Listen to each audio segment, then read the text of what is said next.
Imagine being a respected commentator, invited to speak across a foreign country, only to find yourself detained, your visa yanked, and facing deportation mid-tour. This is the shocking reality Sami Hamdi, a prominent British voice, just experienced in the United States. But here's where it gets controversial. Was this truly about national security, or is it a move to silence criticism of Israel's actions in Gaza? Let's dive into the details of this unfolding story, breaking it down step by step so everyone can follow along, even if you're new to international politics or immigration policies. In a surprising turn of events, U.S. immigration officials from Immigration and Customs Enforcement, ICE, took British commentator Sami Hamdi into custody, cancelled his visa, and announced plans to deport him instead of letting him finish his speaking engagements across the country. This information came straight from a Homeland Security Department spokesperson, Tricia McLaughlin, who shared it on the social media platform X, formerly known as Twitter. She emphasized that under President Trump's leadership, individuals seen as supporting terrorism or posing a threat to American national security would be barred from working or visiting the U.S. It's a stark reminder of how visa policies can be wielded to restrict access, often sparking debates about where the line between security and censorship gets drawn. Just the day before his detention, Hamdi had participated in a gala event hosted by the Council on American Islamic Relations, CAIR, in Sacramento, California. CAIR, a civil rights group advocating for Muslim communities in the U.S., confirmed that he was also set to speak at another of their gatherings in Florida on Sunday. Instead, Hamdi was held at San Francisco International Airport, cutting short what was meant to be an enlightening tour discussing important issues. This not only disrupted his schedule, but also highlighted the unpredictability of travel under stringent immigration checks. Imagine planning a trip only to have it derailed by officials citing unspecified threats. Conservative voices had been vocal about pushing the Trump administration to remove Hamdi from the U.S., amplifying calls for his expulsion. As a commentator who has appeared on various British television networks, offering analysis, Hamdi's perspectives have reached a wide audience. CAIR swiftly responded by demanding his immediate release and pointing the finger at the Trump administration, claiming the detention stemmed from his outspoken criticism of the Israeli government's policies. They argued that targeting a journalist for voicing dissent equates to an attack on free speech, a foundational principle in democratic societies. For beginners in international affairs, think of free speech as the right to express opinions without fear of punishment.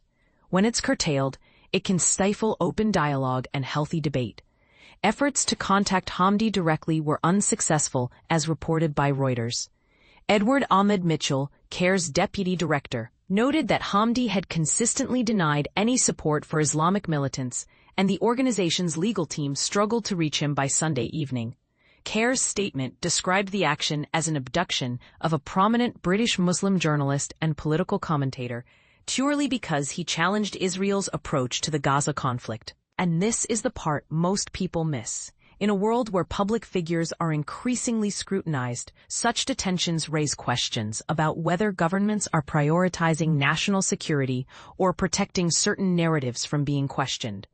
Adding fuel to the fire, conservative activist Laura Loomer publicly claimed credit for Hamdi's detention on Sunday, underscoring the role of influential individuals in shaping immigration decisions. This incident fits into a broader pattern. Since January, the Trump administration has ramped up immigration enforcement with a comprehensive crackdown. This includes heightened scrutiny of social media profiles, visa revocations for those accused of endorsing violence against conservatives, like praising an attack on activist Charlie Kirk, and deportations of students and green card holders who have supported Palestinians or criticized Israel's military actions in Gaza. It's like a sweeping net cast wide to address perceived threats, but it also prompts us to consider the ripple effects on diverse voices in society. To provide some context, Israel's military offensive in Gaza began as a response to Hamas's deadly attack on southern Israeli communities on October 7, 2023. This conflict has resulted in the tragic loss of tens of thousands of Palestinian lives and the devastation of large areas of the region. Israel maintains that its operations target Hamas specifically, and strive to minimize civilian casualties.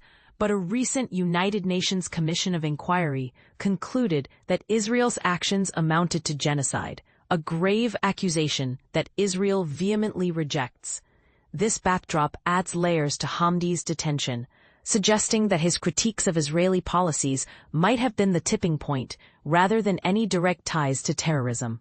Now, here's where it gets really controversial.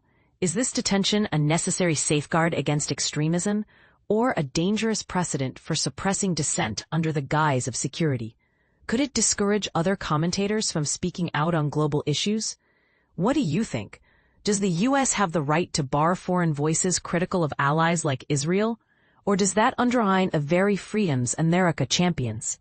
Share your thoughts in the comments below. I'd love to hear agreements, disagreements, or even alternative perspectives on how immigration policies should balance security with open expression.